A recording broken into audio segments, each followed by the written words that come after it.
Obviously, yes, this is not horror, but it is horrific. This podcast is not suitable for children or those who are easily disturbed. Spoiler warning for whatever is in the title of this episode. And now for the obligatory socials. Please like, share and subscribe. You can find the podcast on Twitter at HorrorPod69. You can also follow us on Facebook, Instagram, Slasher and Goodreads. Become part of the Disturbed community by asking for the Facebook group and Discord links. Send dick pics to the Horror of Babylon podcast at gmail.com. Support the show at patreon.com/the Horror of Babylon. In closing, you can let your friends know that the Horror of Babylon is available on YouTube, Apple Podcasts, Spotify, Audible and all other major podcast apps.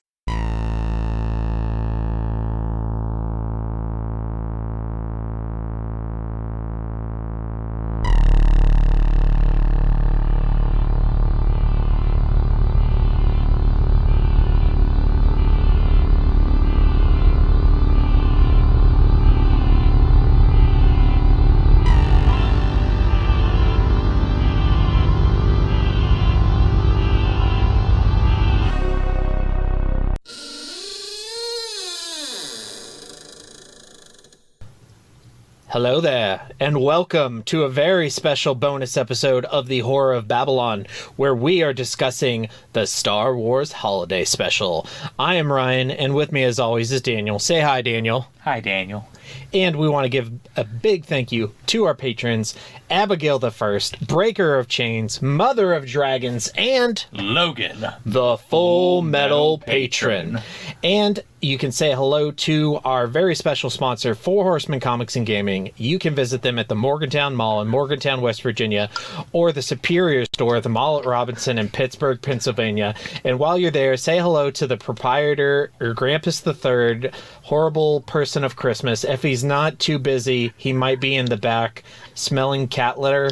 He likes to pour cat litter in the back room and just take his shirt off and roll around in it. Once I saw him smear KY jelly all over his chest and just start rolling in the cat litter. You son of a bitch. You said you'd never tell. You know, I was believing this story up until you had him rolling in it, because I've seen... I mean, also, yes. We have a very special guest. Say hello to Ron of Four Horsemen Comics and Gaming. Good evening, everyone. And before we get into our episode, we just wanted to give Ron a minute. So, as we started this podcast, our listener base definitely started very local in north central West Virginia, which is where we're from. So a lot of our listeners are familiar with Four Horsemen, but we have been growing slowly, but we have been growing. I actually was looking at our metrics earlier today, and we had somebody listening in Romania recently. So wow. Just as a quick high level, tell us a little bit about Four Horsemen and what you guys do and what you guys stand for and what kind of brand of kitty litter you like to roll in. Yeah, I don't know about the kitty litter. Four Horsemen, we do comics, we do games. We've been around for about 13 years. The original store is in Morgantown, the Morgantown Mall. We have one in Robinson, like Ryan said, and it is probably the Superior Store. We got Free Comic Day coming up Saturday, guys. This will be published on Thursday, May the 4th, Star Wars Day. If you're in the area, go to Four Horsemen for Free Comic Book Day on Saturday. If you're not in North Central West Virginia, go to your local comic book store, or even a lot of public libraries are doing it now. You can go to freecomicbookday.com and see the closest location to you. Yeah, we were supposed to have the 501st come, but after they listen to this episode, I doubt they're going to show up. Their armor will protect them from the kitty litter, and it's not like it's not used. I mean, it's new litter. You pull it right out of the container. I mean, I use it. I'm not housebroken. Oh, yeah, I know. I'm the one who has to edit you. Yeah. God. Our history with Star Wars Holiday Special, and we're going to start with the person who was actually alive when it aired. Yeah. So, Ron, before you start, may I ask, did you actually get to see this when it aired? I did. I stayed up and I watched it, and I was, even as a kid, I was like, what the hell was that? Okay, so just talk us through this first viewing. First of many. Yeah. Oh no. It's like the first of three. When I originally watched it, I mean, I was just a little kid, and I was super excited because they hyped it for days and days and days, and I was hunkered down in front of the TV, had my bowl of popcorn, I was ready to go, and then all this weird shit started happening that had nothing to do with Star Wars, and it was just a train wreck even as a kid, and I watched things like Carol Burnett's show and these other variety shows, and that wasn't Star Wars, but it seemed like that's kind of what they were trying to do, is take this variety show stuff and turn it into a Star Wars, and it just did not work. And for people from my generation, and we did not grow up with variety shows, but speaking as someone who was alive in the 70s, this isn't bad because it's a variety show. There are good variety shows out there. This is a bad variety show, correct? Oh yeah. And now like Harvey Korman, he was. I really liked him on like Carol Burnett's show and some of the other stuff that he did. He's a funny guy. He was really funny, but not on this. It was so bad. You didn't like him in the blackface? I didn't. Daniel, what is your history with the Star Wars Holiday Special? Because I was because I am an extremely cringy individual. Back in college, I watched a dude called the Nostalgia Critic, and he reviewed it, and I was like, there's no way this is fucking real. And then I found it, and I was like, I thought it wasn't an elaborate prank. If it wasn't for Harrison Ford literally being in it, I would have gone, this is an elaborate hoax, which is how I feel George Lucas should have handled it. I don't think they had trolling in 1978. He should have just denied that it existed. He should just go, no, that's an elaborate hoax. I mean, I think that was his position until the internet became a thing. Oh, yeah. Yeah, he absolutely denied its existence. Nobody. It doesn't happen. So for me, basically the same as you. I can't pinpoint the first time that I had heard of it. I grew up on Star Wars. I saw it when I was 5. I'm sure I didn't hear of the holiday special probably until I was in college and online more. But I remember specifically thinking this is not real and thinking it's not real for a significant portion of time. When I actually got to watch it for the first time was like 5 or 6 years ago when I got a bootleg copy from Ron and watched it over Christmas break with my daughter. She was 3 or 4, and we had just watched at that time 6 movies. And I was like, it was Christmas break, and her brother and her mom were in bed, and I was like, there's one more Star Wars movie we haven't seen. And she's like, really? And like, yeah, and it's got Princess Leia in it. Really? Let's watch it. You're a bad man. I didn't know. I hadn't seen. I mean, I knew it was weird. Yeah. So we start watching it, and 5 minutes in, do I have to watch this? And I said, no, you don't have to watch this. You can go to bed if you want. And she chose to sit through the full 2 hours instead of going to bed. But she didn't say a damn word through it. Damn, what a champ. The vampire's a pure myth. Superstition. I may be able to bring you proof that the superstition of yesterday can become the scientific reality of today. All right, so let's jump into background and just talk about how this came to be. Basically, the original Star Wars came out in 1977, and they immediately started working on The Empire Strikes Back afterward. And George Lucas wanted something to keep the fans interested. He wanted to keep the characters in front of people's faces, and they came up with this idea for like a TV special variety show. And I'm going to give you this quote from Gary Kurtz. Gary Kurtz was one of the producers for the original trilogy. He was involved in all 3. In 2014, he gave an interview in which he said, "It, being the holiday special, did start out to be a lot better with a different script. We had half a dozen meetings with the TV company that was making it.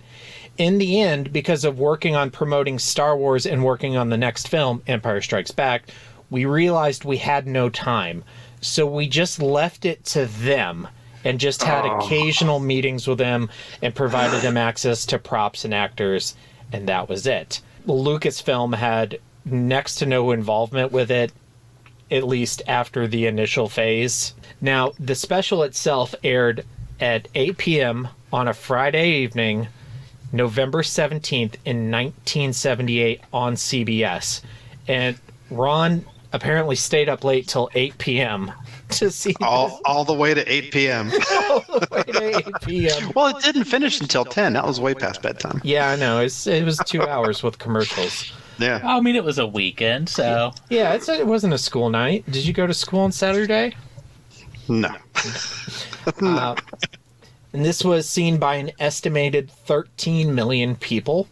Now, famously only aired once in the United States, but it actually aired a second time in Sweden on May 31st, 1979 as, and I'm going to say this wrong.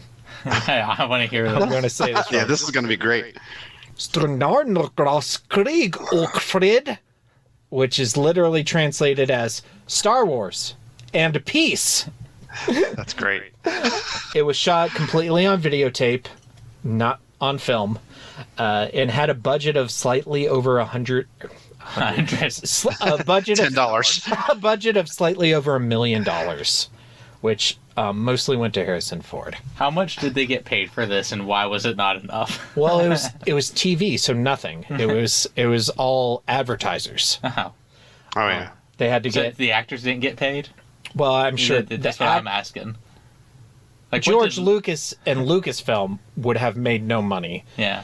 The cast and crew would have been paid a fee to do it, but the way, and Ron, correct me if I'm incorrect, the way TV worked at the time, if you wanted to have a special, you had to get a company to back you and pay for it. For instance, Charlie Brown Christmas was sponsored by Coke. That's how things got produced back then.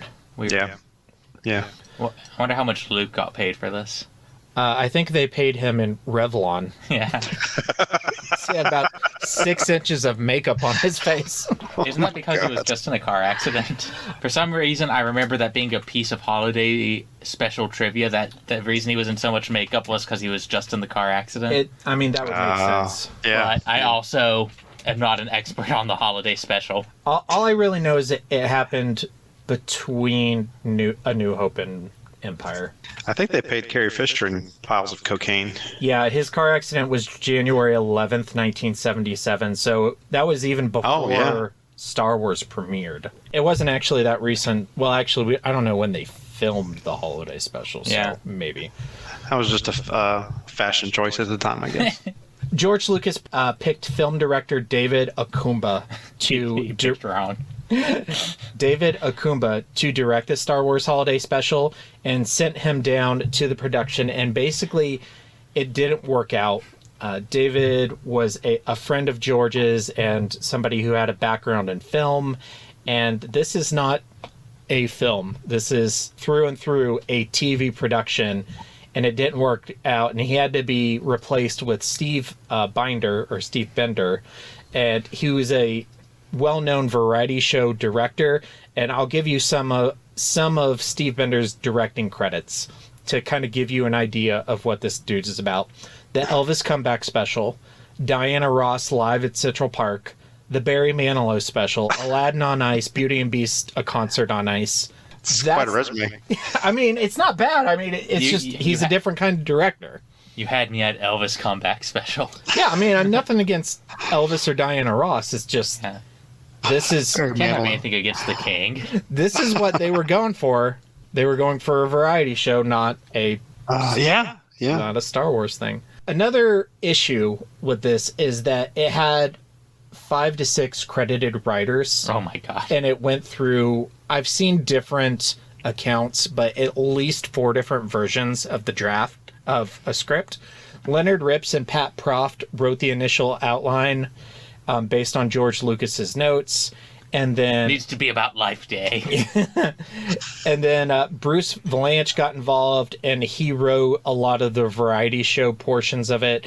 Bruce Vilanch has written the teleplays for the Grammys, the Emmys, and the Tonys for years and years. He's a highly credited teleplay writer. He also worked on the Bette Midler Show, the Donnie and Marie show. He did all of the Brady Bunch Variety Hour. So again, you're seeing the pedigree of the type of people who are working on this. And the final version of the script was worked on by Mitzi Welch, who was one of the main writers of the Carol Burnett show. But basically, it aired, and it was a big stinker. Mm-hmm. And it's not even so much that people didn't like it as they were just confused. I mean, Ron, what did kids say at school on Monday?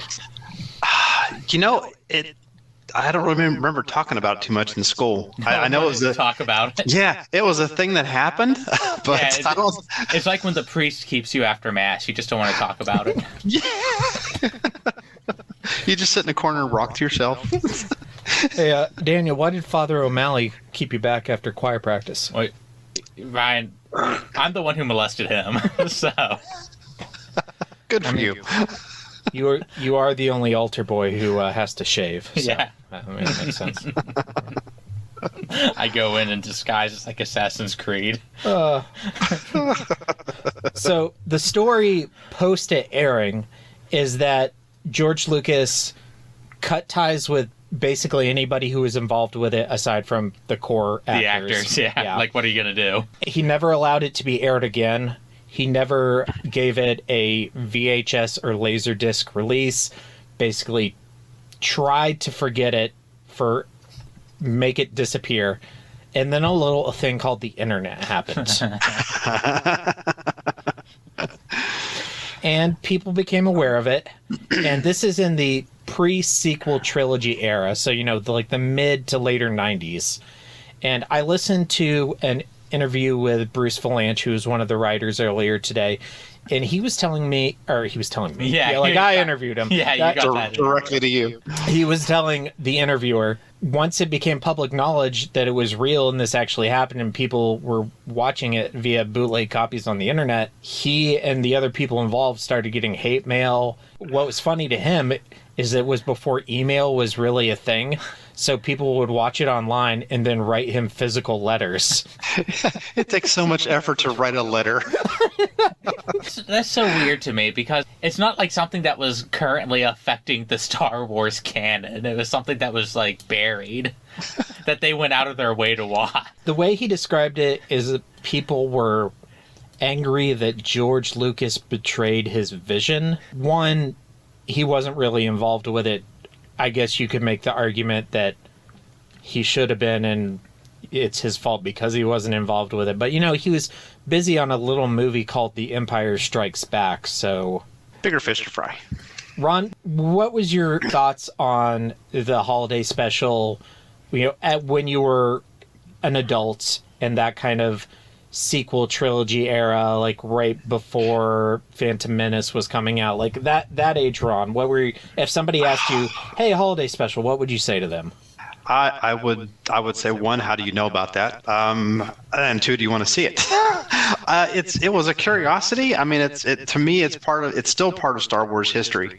I'm not going to say I watch it a lot, but I do watch it every once in a while, especially if somebody's never seen it. I force them to watch it so I can watch their reaction to it. It's just, one of those things. Everybody has movies they like and don't like, but holiday specials pretty much are universally hated. So, do you think that George Lucas should go to hell for allowing this to happen? Did he betray his vision? I don't think so. I don't think Disney so. should put it out on Blu-ray. I would love when they announced the Lego holiday special. I thought that's what they were going to do. I was like, oh my god, they're going to dig this thing up and make a Lego version. Do you guys remember the interview George Lucas gave where he called Disney white slavers? I haven't actually watched that. Okay, I have. Oh my god! If I was the Disney executive at the time, I would have been like, all right, and I would have released. I would have released the holiday special on Blu-ray. Oh my god! They did release the animated portion on Disney Plus as The Faithful Wookiee. Yeah, here's Boba Fett's first appearance. Yeah, without any names. How did you come across your bootleg copy? What's the story of that? Oh, me? No, Daniel. Yes, you. I think I just went out on eBay to look for it. It wasn't like out of Weird Al's White and Nerdy, and I got it in a back alley. But I was kind of hoping that was the case. Like, you had to drive to, like, Kansas or some shit. oh no, I know exactly where it came from, but I cannot say it because I don't think the statute of limitations has expired yet. I got it as a package deal for something else that I purchased. You didn't get it for a sexual favor, did you? No. It was around the time that Phantom Menace came out, and that's all I'm going to say about that. Okay. All right. Wrapping up background, I've got a quote from Kevin J. Anderson, who is a prolific Star Wars novelist and comic author. Wrote the Jedi Academy trilogy, which is a big book series from the expanded universe. And he said, "Well, I know that George Lucas doesn't like it at all. When I was working on the illustrated Star Wars universe, he told me that he would be happy if every copy could be tracked down and burned." I know where you can find 5 or 6 of them. And just a little factoid, the special was actually screened at the Library of Congress in the 1990s. I found that out on Wikipedia. What? Who thought that was a good idea? I don't know. Good God. That's how we'll get the Democrats. I mean, it was screened. It doesn't say that anybody watched it. And that's that. Another story in the classic, infallible 3-act structure. Good enough for Aristotle, good enough for The Simpsons. Mr. Sislak, I have a feeling there's going to be one more act to this story. Well, I'm not hanging around for that. 4 acts. Let's jump to structure and themes. And as we discussed, this was intended as a 70s variety show. And Ron, as someone who is actually alive in the 70s... you keep saying that. It's just a fact. Point made. As somebody with one foot in the grave. I'm sorry, I missed that decade by 8 years. If it makes you feel better, Ron, I do die before you. Was any aspect of this typical of variety shows of the period? Oh, yeah, the whole thing. I mean, you could have taken this and put Carol Burnett in it, and it would have been a variety show. Or, I mean, it was a variety show, but yeah, there was a lot of things that were structured like this. That was like the hot thing. If you could, get on a variety show back then, you couldn't swing a dead cat without hitting a variety show on TV. I'm sure Carol Burnett would have improved it significantly. Absolutely. Yeah. Absolutely. And Tim Conway. Oh, Tim Conway. How would you cast Tim Conway in the Star Wars Holiday Special? What would you do him as? Oh. Chewbacca's wife. But he wouldn't be in Wookiee gear, it would just be him. Have you seen him play Dorf? Oh, Dorf, yeah. I would make him just Dorf in Star Wars. I think that would be great. And speaking of which, one of my favorite parts of watching the holiday special is the commercials. I never fast forward. 70s commercials. Dan, what was your favorite commercial? The Union song. It's mine too. Look for the Union label. I was like, oh, they literally just used to like sing about unions. I thought that was something South Park made up. No, that's totally real. It's like, if you want a quality blouse, buy one made in America. Look for the Union. Buy a Union. Chinese people don't know how to make a quality blouse. Yeah, but it's like $20 cheaper. Ron, what's your favorite commercial? Yeah, I know you gave me access to the one that has the commercials, but I didn't get to watch that one. I watched one that didn't have the commercials. So, the only commercial I saw was actually the highlight of the show was when they were talking about Incredible Hulk and Wonder Woman being preempted. It's like, oh, I forgot that was the thing. So there's a few good ones. There's that one. There's this great one about pantyhose. Yeah. Where the woman pulls them out of the package and then shows the crotch to see how easily they breathe. That's important. Yeah. I miss pantyhose.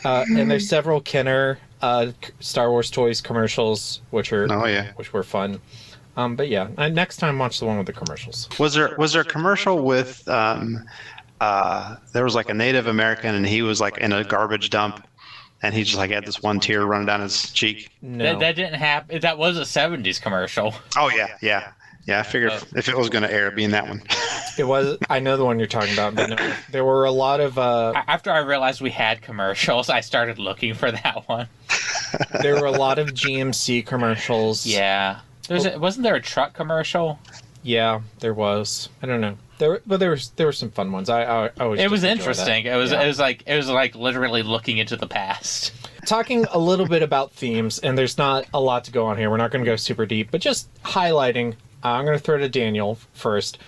What themes do you see in the Star Wars Holiday Special that are typical of a Christmas or other holiday special? Well, let me quote my personal idol, Vin Diesel.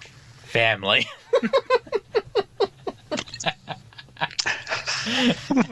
You're welcome. So many Christmas movies have that I'm trying to get home for Christmas. Oh, God, yes. This could be a Hallmark movie. Yeah. Well, with a different soundtrack, I think so. No, I don't think the quality's quite there for the Hallmark Channel. I'm kidding. They would have passed. Like little Lump waiting for his daddy to get home. He's Lumpy. Lumpawaru. Yeah. I'm just calling him Lump. His name is Lumpawaru. Or Lumpy. Or in canon, they call him Waru. Yeah, why don't you go look at your little holographic gymnastics things? In the original, in George Lucas's notes, I'm going to bring it up now, but we're not talking about it yet. We're saving it for Kiss Me Fat Boy. But the holographic fantasy simulator that Itchy has. Yeah, my king. Oh my God. In the original version, George Lucas had all three of them, Mala, Itchy, and Lumpy, each using that and having a different vision. Yeah. And Lumpy's was going to be Cirque du Soleil. Jesus. Okay, so some of the crazy stuff from there did come from George Lucas's notes. Yeah. Okay. Yeah. So we can't blame this all on TV. No, I mean, I think a lot of it, but no, not... I mean, it was his idea. He's like, he wanted a variety show, but I just don't think what we can blame on the writers and the directors is the tone and the actual production of it. That makes sense. They're coming to get you, Barbara. All right, let's jump to characters. We're going to start with original characters and then go to legacy characters. And the first one we're going to talk about is Mrs. Chewbacca, Mala, or her full name, which is Malatobuk. And all three of our original Wookiee characters in this show have the names that they're referred to in the special were retconned later to be shortened versions, like Chewie is short for Chewbacca, Mala is short for Malatobuk, Itchy is short for Achutakuk. He's a cuck. And Lumpy is short for Lumpawaru. In Disney canon, he's actually referred to as Waru instead of Lumpy. And oh Lord! They had to cut out Chewie's drunk brother Humpy. He just he got on set one day with Carrie Fisher, and they're like, nope, done. So Chewie's wife Mala is played by Mickey Morton. Yes, played by a man. Mickey Morton has a long IMDb list. He's been on some of TV's most iconic shows: Gunsmoke, Gilligan's Island, Star Trek, Get Smart, I Dream of Jeannie, Land of the Lost, Starsky and Hutch.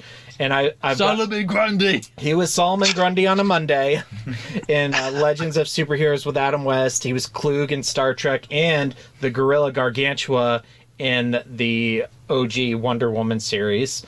So what do you guys think of Mala? And we'll go ahead and throw it to Ron. Yeah, I don't know what to think about Mala. Whenever Chewbacca got there and they started having like Wookiee eye sex, it was so weird. It's like they want to kiss, but there's not like Wookiee kissing, I guess, and they just like platonic handshake. I picture Wookiees kissing like Eskimo kisses, like how I kiss my cat.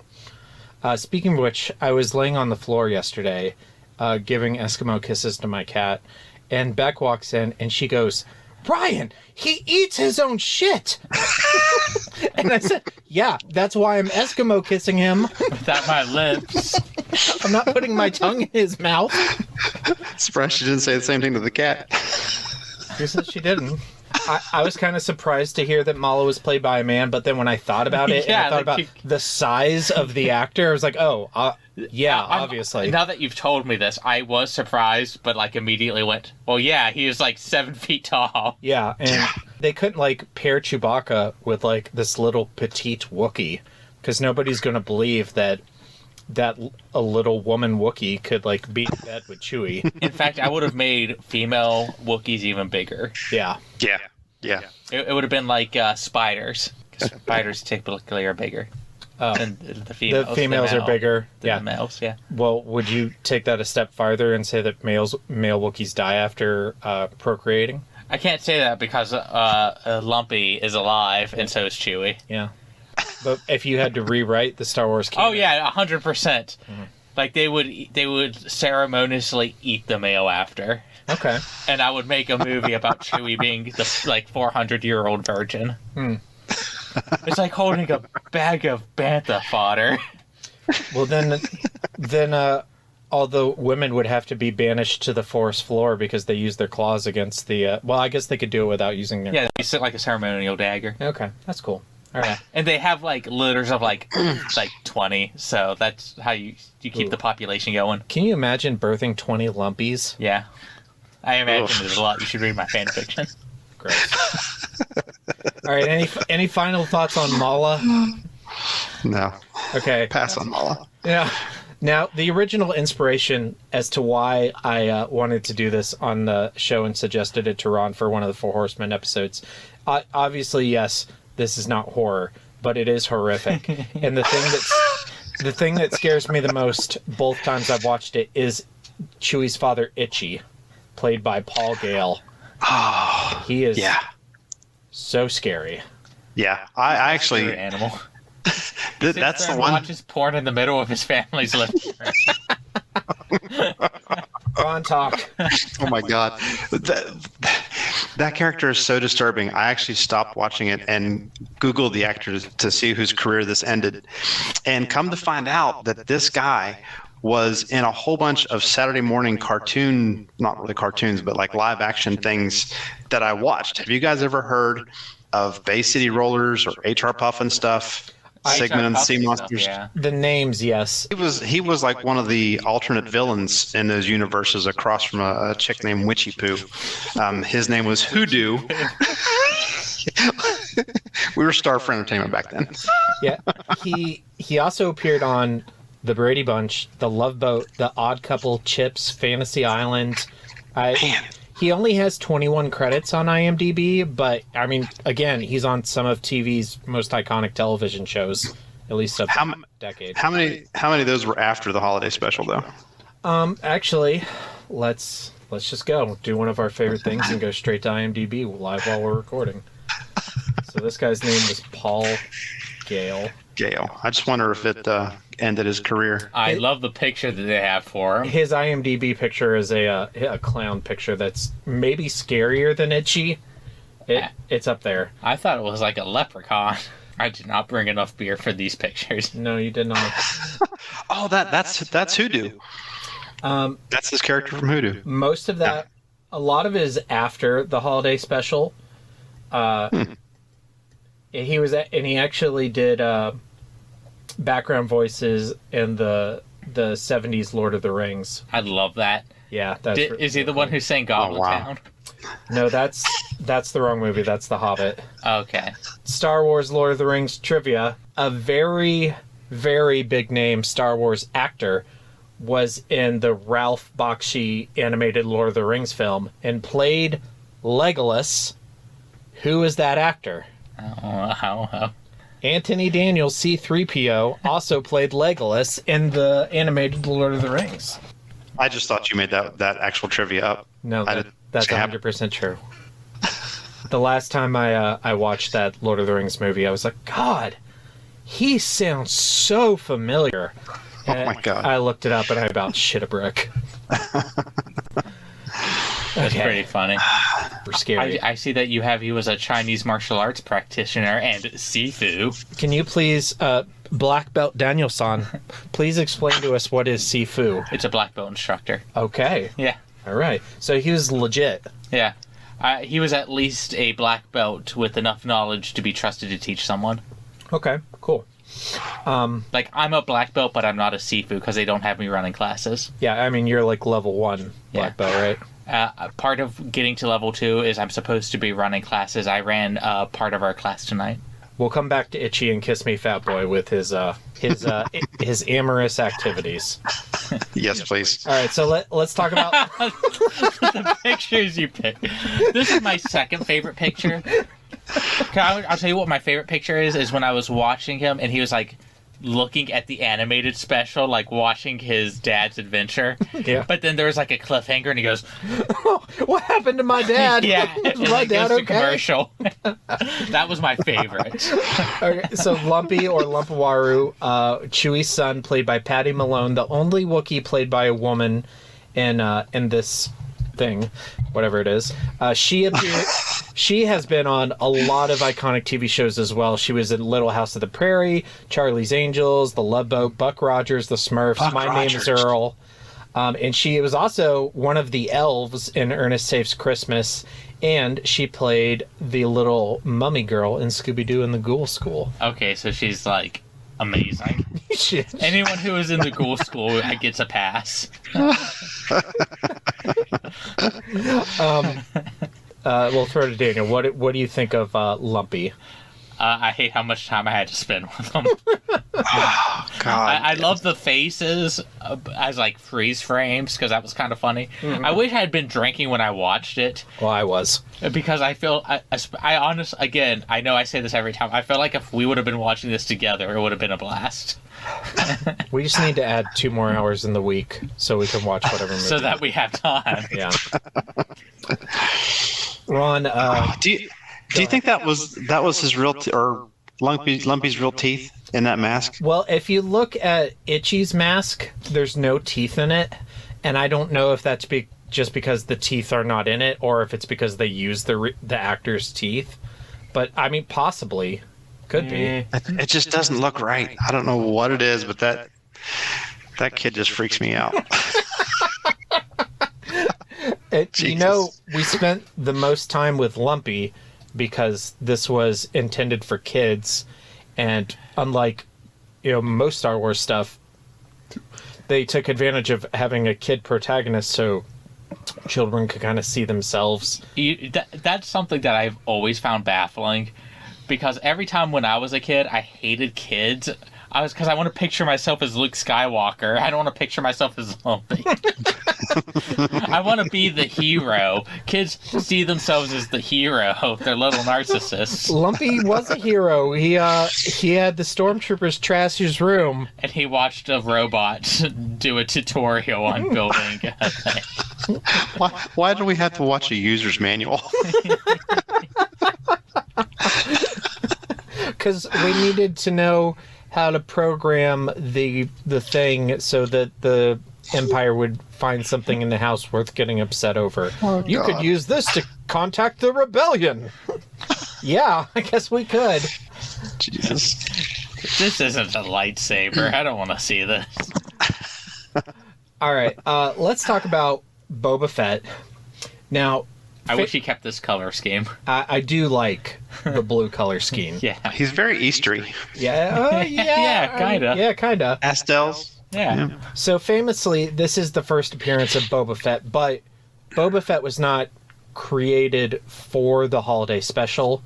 So the first actual appearance of Boba Fett is a video test. A test recording of the initial costume design, which I'm going to have a link to a YouTube video of that in the show notes for this. But basically, Ben Burtt, who was the sound engineer for the original Star Wars trilogy, made a test video where they made a design for Boba Fett's costume for Empire Strikes Back, and they made a little video of it. The design of the costume itself was created by Joe Johnston. And when they were making the holiday special, they said, you know what, why don't we throw Boba Fett in there and it can be a little teaser for Empire Strikes Back. So they sent the animation studio, which was Nelvana, which was a animation studio from Toronto, that test footage and Joe Johnston's Johnston's sketches and just told him this is Boba Fett and he's a bad guy, and that's basically all they had to go on, which is kind of why you get like a not totally different Boba Fett, but a very not the Boba Fett we're used to. I do like that he used the wrist rope. Yeah, I mean, which is something that continued. And for his rifle, the note that George Lucas gave on his weapon was tuning fork, which you can obviously see. No disintegration. Ron, as a kid watching this in 1978, because you were alive in the 70s. Barely. I'd just gotten out of college. What were your thoughts on Boba Fett, seeing him for the first time? Honestly, it was so... I don't even remember him being in... I know he was. I don't remember that part of the show at all. It didn't even register with me. Because you had to deal with like an hour of Lumpy to get to it was Lumpy. I was so distracted by that stuff. You didn't like steal one of your mom's like teal waste paper baskets and cut a T-visor into it, jam it on your head, grab a tuning fork, duct tape it to a stick, and run out in the yard?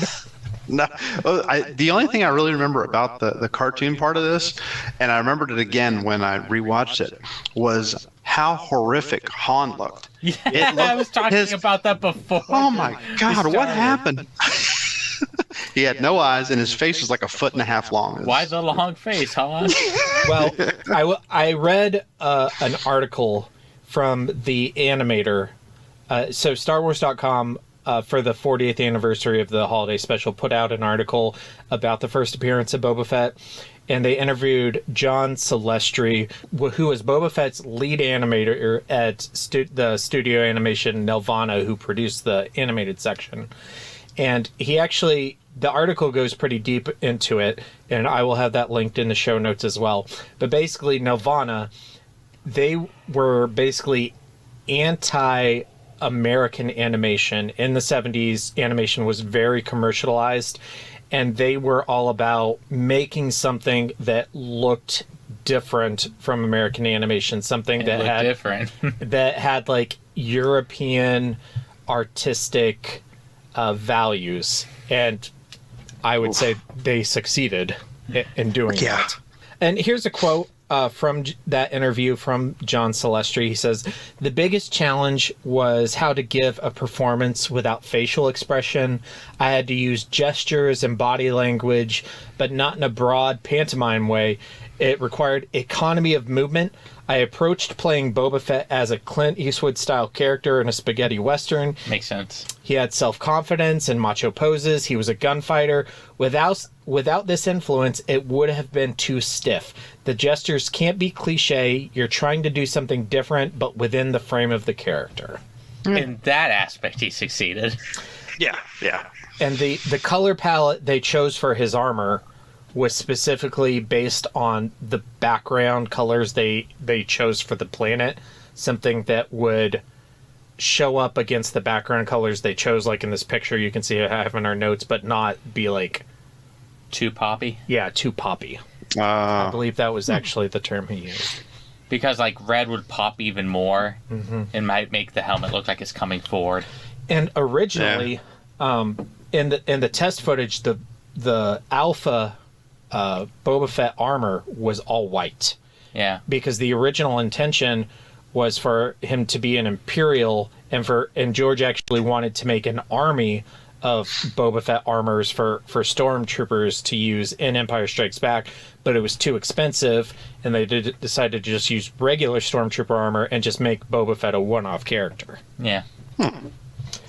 Okay. I did not know that. I wish we would have had more of him and less of Lumpy. Yeah, I could have watched a 2-hour video of that, but no more Lumpy, please. Which do you prefer, Lumpy or animated Han Solo? Oh, animated Han Solo, because at least I thought of that. I think I'd go with that.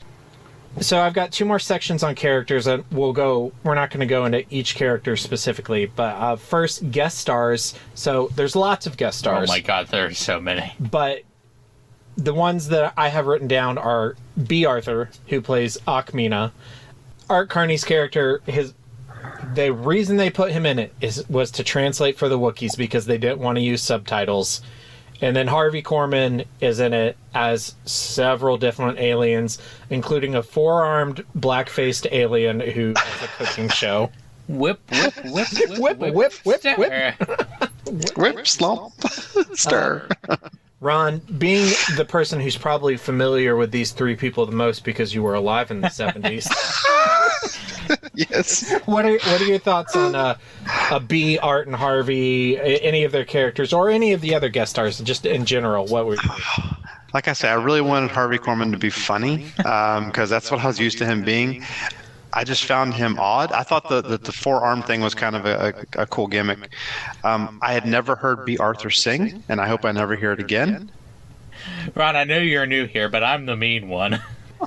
Okay, Daniel, what were your what are your standouts for guest stars or thoughts on said guest stars? Well, until you sent me notes, I didn't realize that Harvey Korman played more than one person. I thought it was a different actor. So apparently blackface worked on me. So there was that. He was also the robot in the instruction video. Yeah. And he was the thing with the volcano in his head. Yeah. I feel like he was something else too. I'm almost done with beer 3 here. Jesus. It's Tuesday. Yeah, but this is my weekend. Oh yeah, that's right. All right, so our last section in characters is our legacy characters. And we're not going to go through and talk about each of these characters specifically. What are some general thoughts? We'll start with Ron, so we can get the little boy from the 70s perspective on Han, Leia, Luke, Chewie, the droids, and archive footage of Darth Vader. Honestly, I was disappointed when it came to the original characters because I wanted to see more Darth Vader, more of the droids. I could really care about Leia or Han. Didn't seem like Han because in the movies he was, more swashbuckler, smart-ass kind of guy. But in here he was like a made for TV Han. They Yeah. specifically wrote it to not be violent. They wanted almost zero violence, and the only thing that even comes close is that stormtrooper falling out of Lumpy's playhouse and giving his death. Although that is one of my probably in my top 5 favorite Wilhelm screams. That was a good one. I honestly forgot that was in there. That one surprised me. I think that this entire special should have been Carrie Fisher coked out of her head singing. So the interview I listened to with Bruce Vilanch, who again was one of the writers, he admitted we were stoned the majority of the time. And the interviewer asked him, like, did you guys think what you were doing was good? He said, we thought that it was either going to be so different it would be good or it would be terrible. However, our kind of our backup line was, it's trippy. It doesn't matter if it's good. We'll just say it's trippy, and people can get high and watch it. Because it's the 70s. Yeah. It's Fez and I don't know any other that 70s show's characters' names. Eric and Donna and Hyde and Kelso. Only it's the Star Wars characters passing the blunt. They did a Star Wars episode. Yeah. Where they went and saw Star Wars. They did a few because what's his face was obsessed with Star Wars. That wasn't really incorporated until like the later seasons where Eric became like a Star Wars. That's all I remember. Fanatic. Yeah. Actually, in that '90s show, it's revealed that Eric's profession is a professor of media studies, and he teaches classes on Star Wars. That's fantastic. I hate that's a thing. And he still gets to sleep with Donna. So life isn't fair. Life isn't fair. Kill you all! I'll drive you crazy and I'll kill you all! I'm every nightmare you ever had. I am your worst dream come true. I'm everything you ever were afraid of. Scary shit, where we normally talk about what was scary, what was not, and it's not scary. But we're going to talk about the first question I have, and we'll start with Daniel. What horrified you the most? Because it's not scary, but I would say it is horrifying. A lot of the faces Lumpy made. The dad's teethless grin as he's like watching porn in the living room. For me, it's Itchy's his lower lip. Yeah, that like protrudes. Yeah, he has like this protruding lower lip that it can like almost like in some shots it goes like up over his top lip. Was it an underbite? Yeah. What about you, Ron? Same thing. It was the Itchy sex scene that really kind of terrified me. Yeah, it's... Ooh. And we're going to get to that. And kind of tying this into our Treehouse of Horror of Babylon episodes, where in Scary Shit we talk about what was the funniest. What made you laugh the most? The porn scene. Also the porn scene. Ron, what tickled your funny bone? Oh my God, I don't know. Other than the porn scene, I laughed for a good 30 seconds when I heard that Wilhelm scream. Yeah, I did chuckle when I heard the Wilhelm. Yeah, I think when it was over, I kind of chuckled. Yeah, it's like, oh, yeah, I watched it again. Yay, I made it.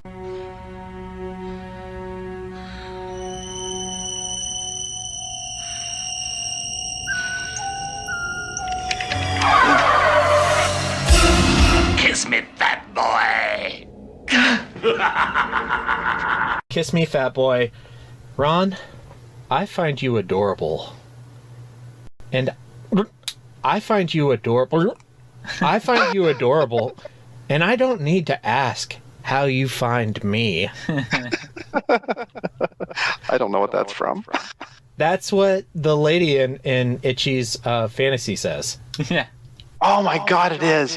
Dionne Warwick or whatever her name was. Yeah, she says, "I find you adorable," and he rewinds it like 12 times. So I don't know what kind of porn you guys are into, but there's an entire genre of just women talking about certain kinks. Yeah, I've seen those where they aren't actually like having sex, but they'll like sit there and they'll just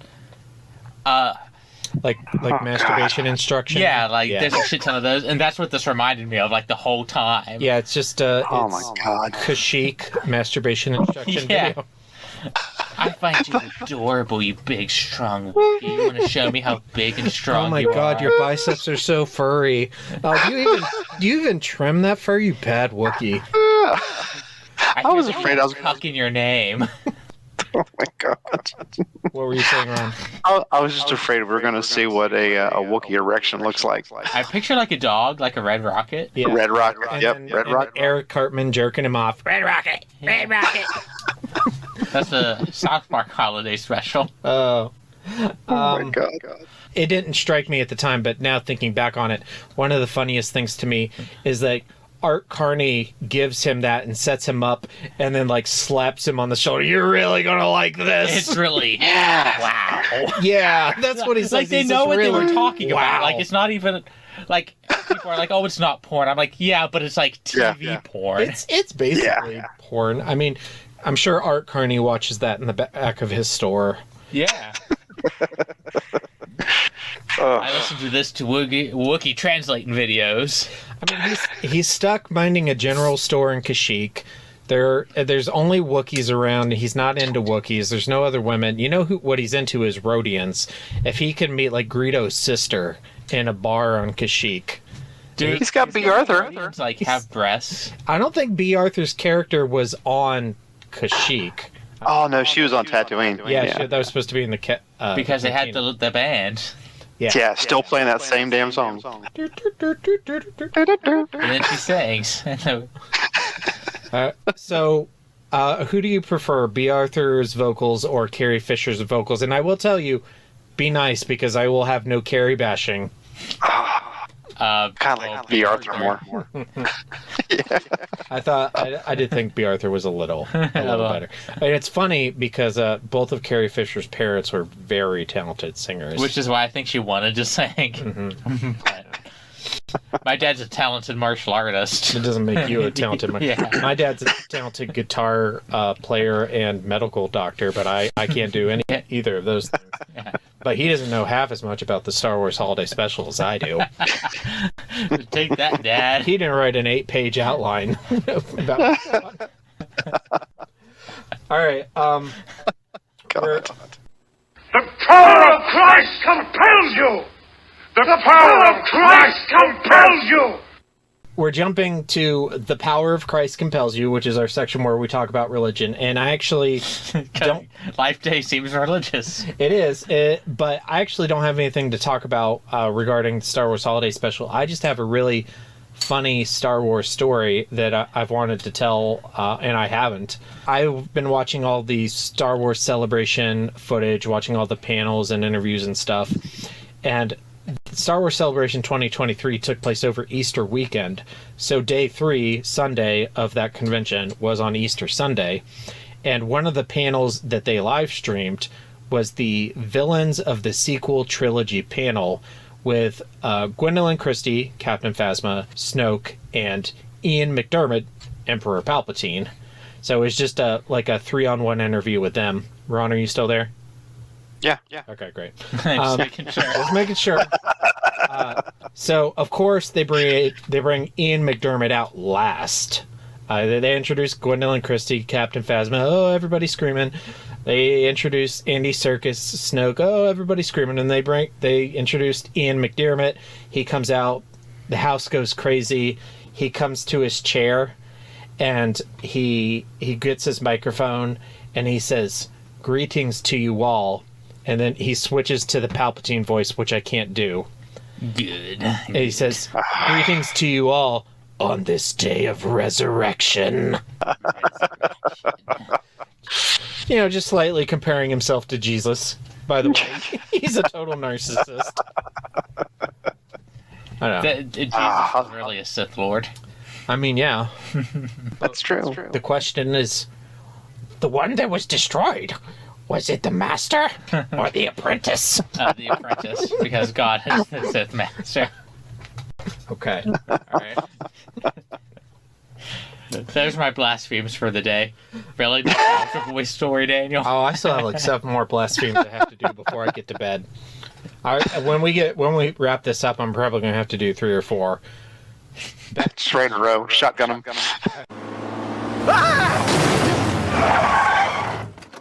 Oh my God, are you Stephen King? No, I'm Dean Koontz. Oh.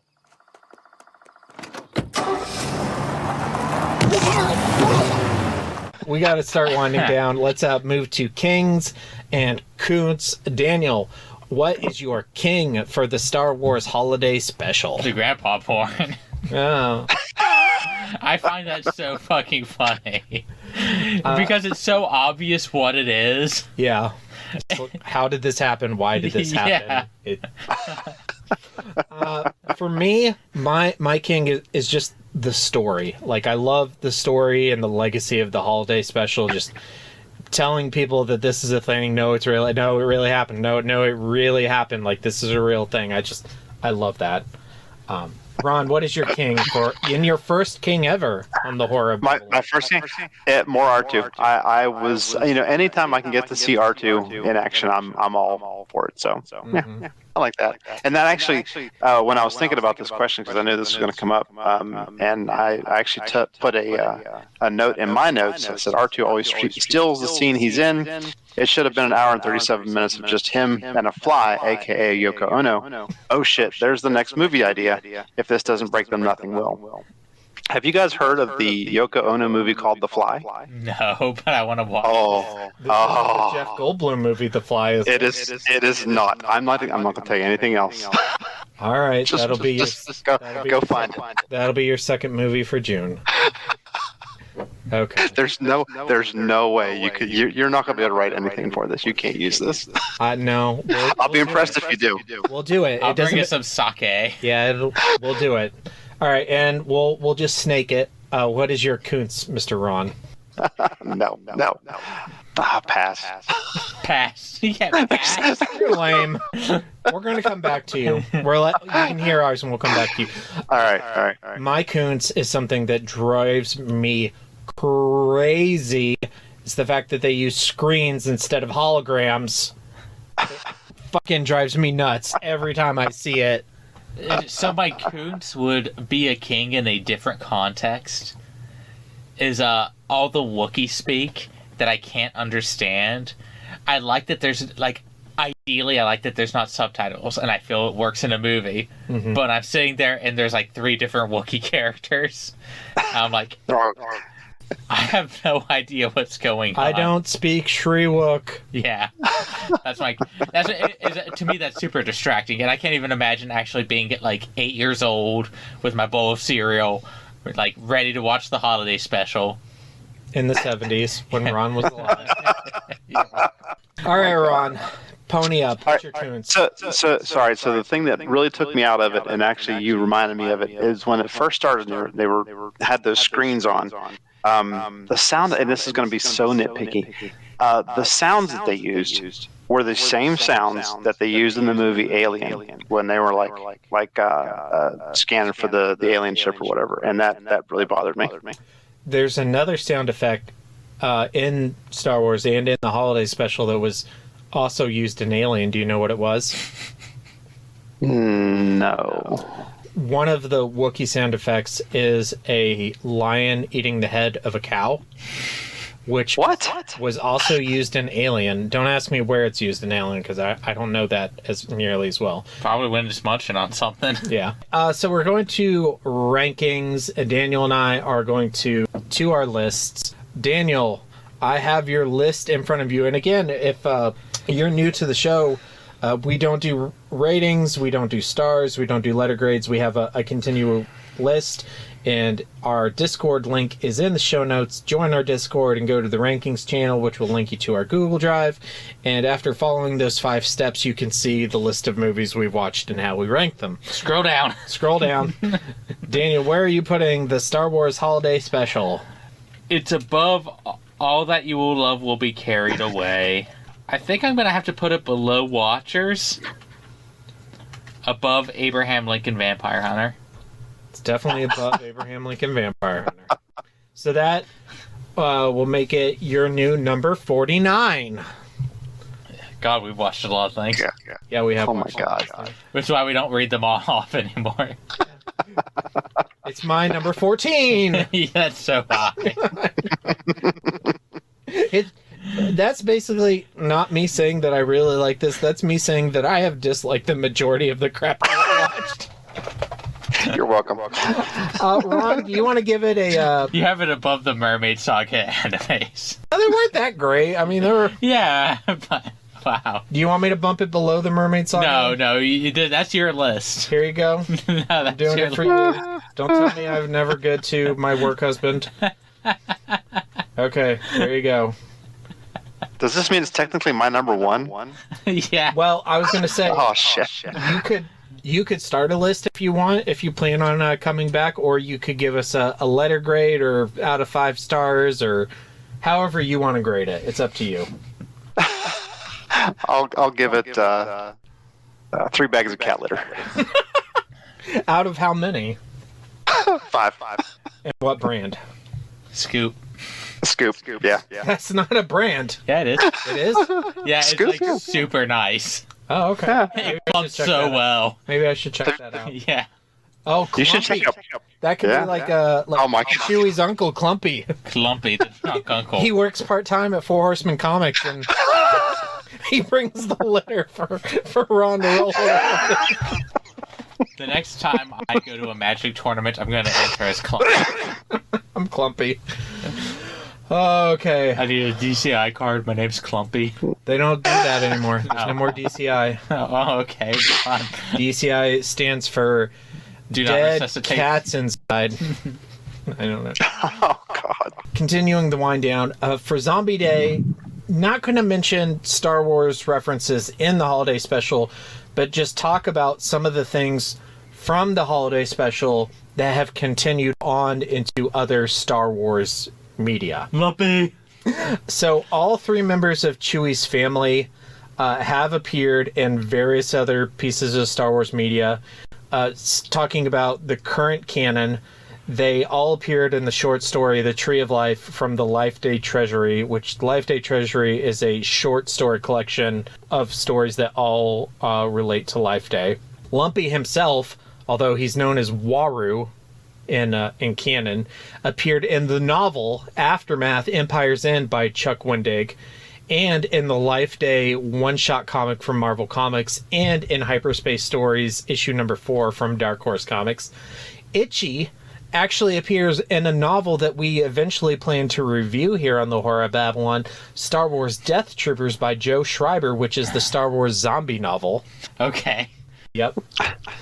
Life Day itself is commonly referenced in Star Wars media. It's just kind of found its place as like Star Wars Christmas. Yeah, it's like a big Star Wars holiday. Yeah. Obviously, Boba Fett has continued on. The planet Kashyyyk first appeared in the Star Wars Holiday Special, has continued on. Boba Fett's blaster rifle, the Ambin Phase Pulse Blaster, also known as the Ambin Sniper Rifle, has appeared in The Mandalorian, where you can see Din Djarin blowing up off-world Jawas. Disintegrations. In the script for Solo: A Star Wars Story, Chewbacca actually mentions his father Itchy when he's speaking in Shriwook. That's actually in the movie, but obviously he's not subtitled, so we have no idea what he's saying.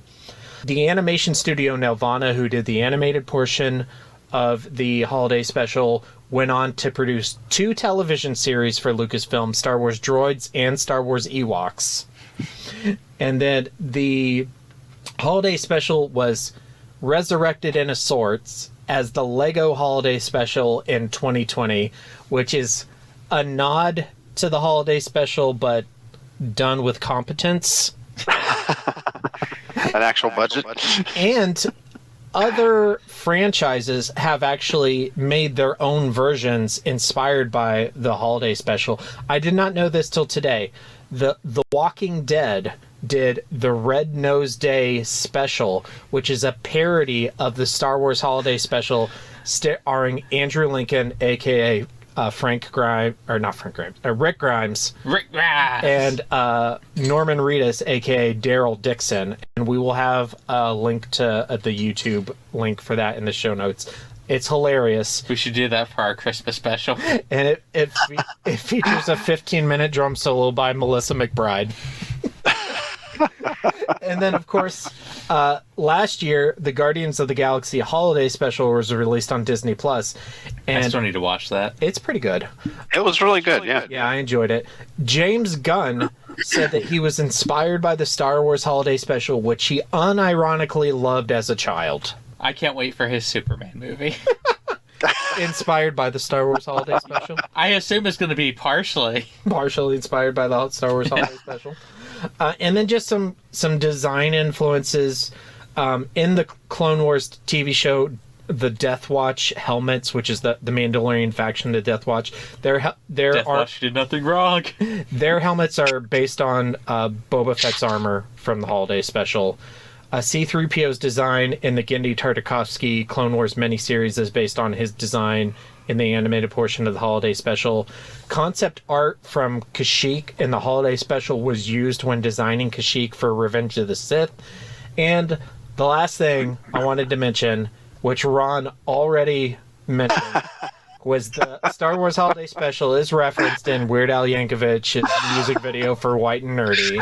One of my favorite videos is just for that reference.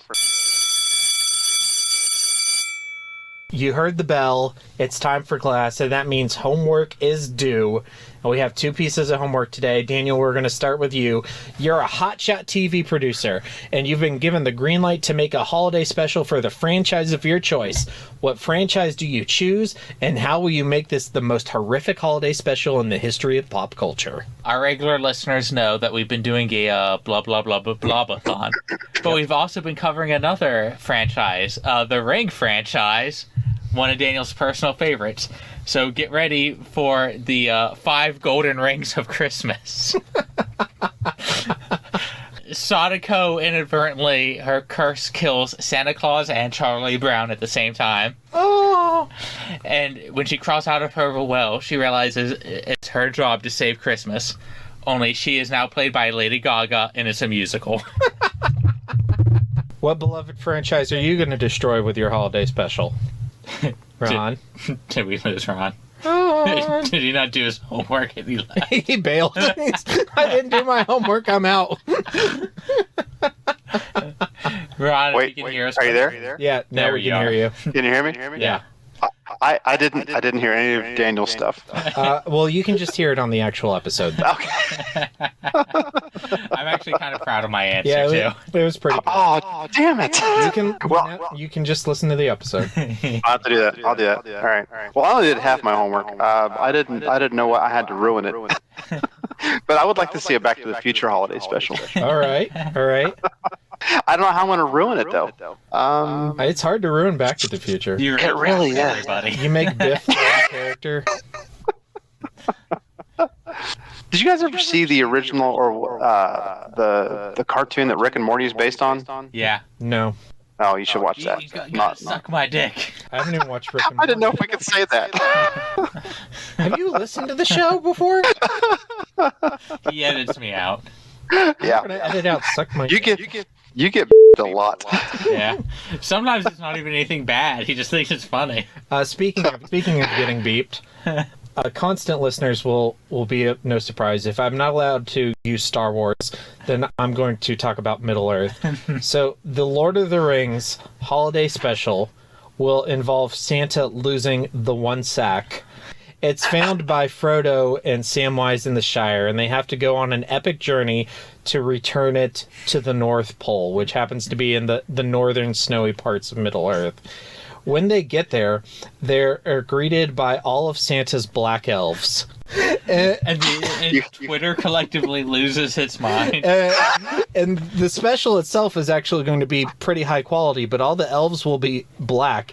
And the Lord of the Rings got coal for Christmas. the Lord of the Rings fan base will be so upset, they will get so irate and be so racist that no one will ever want to be identified as a Lord of the Rings fan ever again. And that God. That will destroy the franchise. You had me up until the very end. I was like, that sounds great. Oh yeah, he has to ruin it. It was part of the... All right, our second piece of homework. Fuck, marry, kill. Mala, Itchy, Lumpy. Daniel. Okay, so I'm gonna kill Lumpy. Okay. Because if I fuck or marry a child, I feel like there's gonna be an issue. Okay. I'm gonna fuck Mala. Okay. Because she looks like she can get it, and I'll marry Itchy because me and him could just sit around and watch porn together all day. All right. And he'll die soon. I'm going to murder Itchy because he is nightmare fuel. I'm going to move to Utah and marry Lumpy. And then I will fuck Mala because she looks like she can get it. That's right. Ron, fuck, marry, kill. God, no, I would have to absolutely kill Lumpy. I can't do that. But now I don't know which one to go. The other two. Yeah. I'm wanted there. I think I'd probably marry Itchy. No, I don't know. I don't know. Once you roll over Itchy, he might not be too bad. I'll marry Mala. I'll fuck Itchy. You know, I realize I can't move to Utah because it's one of the 12 systems I have a death sentence in. Sorry. Thank you, Ryan. All right. Question for the listeners. Have you seen the holiday special? Reach out to us on our socials. Let us know. Is this something you've actually laid eyes upon? Or is this just something you know through memes and various internet culture things? For further reading, if you want some actual Star Wars horror content, you can read the 2 Star Wars zombie novels, Red Harvest and Death Troopers by Joe Schreiber, which we plan to eventually cover on this podcast. No immediate plans. You can also watch the Zillow Beast episodes from Star Wars The Clone Wars and Star Wars The Bad Batch if you're a kaiju or an alien fan. And very recently, just came out, Marvel is doing a collection of one-shots celebrating 40 years of Return of the Jedi. And I think last week or the week before, they released a Ewoks one-shot, which is an anthology of 3 stories, one of which is a horror story and is actually super creepy. You can check that out. If you want to know more about Life Day, you can check out the Life Day one-shot from Marvel Comics and the Life Day Treasury, which is a short story collection which was released last year. For more Boba Fett lore, you can watch the documentary Under the Helmet, which was released as a promotional item before the Book of Boba Fett and is available on Disney+. I have watched it. It is a very good documentary. And just for more information on the Star Wars Holiday Special itself, check out the show notes. I'm going to have lists for some interviews and articles, specifically a very good interview that Alan Boivon did on my favorite podcast, Star Wars 7x7, where he interviewed Bruce Vilanch, one of the writers of the Star Wars Holiday Special. If you actually really, really like the holiday special, like James Gunn, if you're listening, or people like James Gunn, please email the Horror of Babylon podcast. Get a hold of me. Give me your phone number. I want to call you. I want to talk to you. Yeah, I want to interview James Gunn. I have questions. But only about the holiday special. Yeah, we won't talk about DC. We won't talk about Guardians of the Galaxy. Just the holiday special, which is in theaters on Star Wars Day. Ron, are you going to see Guardians on Star Wars Day?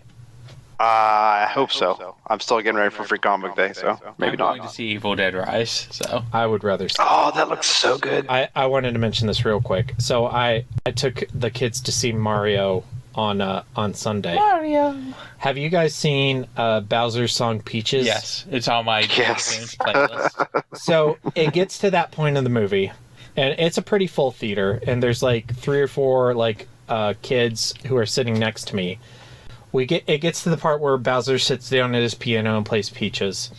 And the girl who's sitting next to me stands up and not screaming, but loudly sings along with Peaches word for word. It wasn't her first rodeo. Now, oh God. And she got into it. She was matching Jack Black, and the part where he goes, Peaches, Peaches, Peaches, Peaches, Peaches, Peaches. She did that hardcore, and that was the longest I've stared at a little girl. And since I watched since you moved to Utah. No, since I watched the Obi-Wan. All right, upcoming on the Horror of Babylon this Sunday, we are releasing our double feature episode on Ring 1998, the first theatrical Japanese film, and the Ring manga by Masao Inagaki. Next Thursday, we have our next Four Horsemen Comics sponsored episode, which is episode 2 of the Blobathon, which features the very first movie that ever gave Ron nightmares, Beware the Blob, aka Son of Blob, from 1972. The following Sunday, we are wrapping up Ring coverage with The Ring, the American remake from 2002. And then next Thursday, we are also wrapping up The Blob coverage with the remake The Blob from 1988. And then we are on to Pet Sematary the next Sunday, which Hef will be here for that. We're all super excited. That's our next big novel. And of course, we will be reviewing the movies as well. So if you are not reading Pet Sematary, you should start that now, because that'll be coming up soon. And just to give a little bit of a preview, our next Four Horsemen episode in June will be, we just determined, The Toxic Avenger. Oh, yes! From 1984. Can I bring my Toxic Avenger toys? Sure. Yay! That's astounding. That's great. I have not seen this movie. Apparently Daniel has. Ron, I wanted to ask, when you decided on this movie, did you know that there's a remake in production right now? No. It has Kevin Bacon and Elijah Wood. No way. It's already been filmed and it's in post-production. Oh my God. I'm super excited for it. It's supposed to come out this year. That's going to be so good. Really? Or so bad. So bad. It's going to be so bad it's good. And then our next Four Horsemen episode after The Toxic Avenger will be The Fly with Yoko Ono. It's by Yoko Ono. I don't think that she's the one that's in it. Okay, well... It's another woman. Maybe I won't drink sake. Yeah. God, you know what? You might want to screen it before you decide to do a show on it. We're doing it. Yeah, no, it's been decided. It's happening. We did fucking Bambi meets Godzilla. I think we can do Yoko Ono. And Daniel, haven't you culturally appropriated enough, Mr. Black Belt? You're not allowed to drink sake anymore. No, I drank it with my niece, my little sushi roll. Oh, that's right. Your niece is half Korean, so yeah, it's fine. Ron, do you want to give out any of Four Horse? Yep, shop.fourhorsemancomics.com for all your TCG singles needs. Big thing, like I say, is Free Comic Book Day this Saturday. Come out and check us out. Yeah, and if you're not in our local area, go to your local comic store or check out to see if you have a public library or a bookstore that is doing it as well. Our library here in our town does it, which is pretty cool. I've been enjoying the Superman comics I'm getting from Four Horsemen. Four Horsemen really knows how to make a good Superman comic. Well, I mean, they had to sell me one. Ron, how long have you been writing for the Man of Steel? I would have him write before I'd have Tom Taylor write again, or Bendis. And that's where you and I are just completely inflexible. We just can't. We can't agree on Bendis. I think Bendis is a great writer. I just think he was a shitty Superman writer. We just can't Bendis on this issue. Yeah. I think he would have been great for Batman. He was great for Miles. He was good for Miles. He's good for Daredevil. X-Men, Ultimate X-Men. It's whenever he gets into something that involves him having to know previous canon and take it into account that it starts to become an issue. I mean, that's true with when he did Ultimate Spider-Man and Ultimate X-Men. Those are new canons. I mean, you could watch... But whenever it comes to him going on to like an established story or franchise, he obviously doesn't give a shit about canon and just wants to tell his story, which would have been fine if it didn't ruin Jonathan Kent. We want to say thank you very much to our patrons, Abigail the First, Breaker of Chains, Mother of Dragons, and... Logan, the Full Metal Patron. And I guess thank you to Four Horsemen Comics and Gaming, which you can visit at the Morgantown Mall in Morgantown, West Virginia, or the mall at Robinson in Pittsburgh, Pennsylvania. Specifically, if you're in the North Central West Virginia or in or near Pittsburgh, this Saturday, free comic book day. It's exactly what it sounds like. You can go and get free comic books. All right, thank you, Ron, for joining us. And I'm going to put you on the spot as our final thing before we say goodbye. Oh, no. Oh, no. Okay. You are the one man that I know, and you may actually be her number one fan, but you're the guy I know who identifies as a Denise Crosby fan. Oh, absolutely. And we are about to cover perhaps her most iconic film, Pet Sematary. Pet Sematary, yep. Would you like to come back and review the film Pet Sematary? Oh, could I just yes. And any reason to watch Denise Crosby again, I'm in. Who's Denise Crosby? The mom in Pet Sematary. Oh, she's great. Yeah. She's also Tasha Yar in Star Trek The Next Generation. Yep. Season 1 of Star Trek. Yeah. Darling. No, I will say that Pet Sematary is one of those movies that really unsettled me, because anytime it's... Ryan and I have been having nightmares since we read the book. Yeah. Yeah, I can't even imagine reading the book. Well, we will... Oh, it's worse. It's worse. First movie I ever watched that really made me realize that kids can die. Yeah, But I watched it when I was little baby Daniel. Yeah, I watched it way too young, elementary school. Yeah, my aunt was super irresponsible. All right, so we will see Mr. Ron again. Thank you both for taking the time to rewatch the Star Wars Holiday Special and recording with me tonight. It was great, honestly. This was a really fun episode. Thanks for having me, guys. Anytime. Stay tuned for our socials. And Ron, you have to say this too. Stay scary. Stay scary. Don't say it over Daniel, you bitch. Let's do that again. All right. Stay scary. Don't say it over me. I'm first. This is my show. It's my show and I'm first, goddammit. If I want to say it... How does William Shatner say sabotage? Sabotage. That's pretty good. Mr. Shatner, it's sabotage. No, it isn't. Damn it, it's sabotage. It's sabotage. Okay. Stay scary. Stay scary, everybody. Stay scary. All right. That was fucking great. And now for the obligatory socials. Please like, share, and subscribe. Follow Daniel at DStarSick on Twitter. Follow Ryan at Darth Damio on the Bluebird app. You can find the podcast on Twitter at HorrorPod69.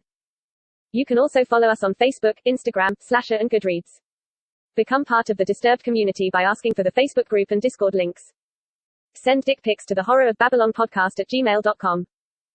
Support the show at patreon.com/thehorrorofbabylon.